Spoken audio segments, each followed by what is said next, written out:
সমগ্র সৃষ্টির 1000 বছর আগে আল্লাহ সূরা ইয়াসিন আর তাহা তেলাওয়াত করেছেন।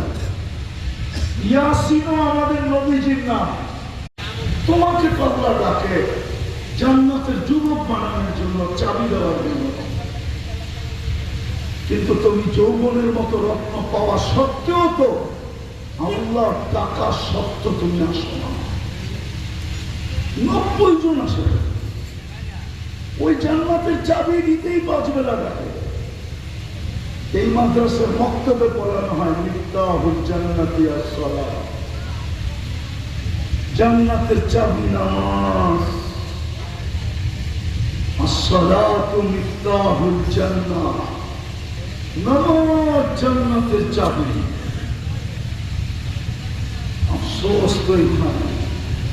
এই জন্য আমি শেষ জায়গায় চলে আসছি। আসেন আজকে তওবা করি, এই রবিউল আউয়াল মাসে তওবা করি, যেই মাসে আল্লাহ নিজের বন্ধুকে পাঠাইছিলেন আমাদের হাতে জান্নাতের চাবি তুলে দেওয়ার জন্য। নাইলে মুহাম্মদুর রাসূলুল্লাহ দুনিয়ায় আসার,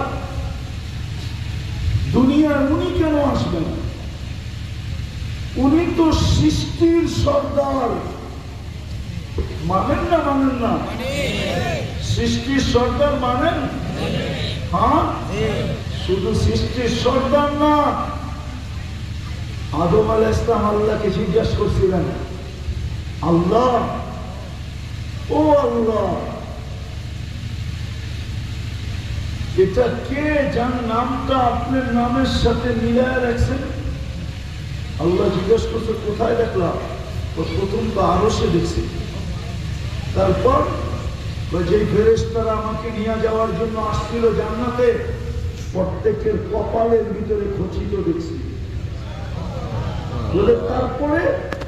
তারপরে জান্নাতের গেটে দেখছি।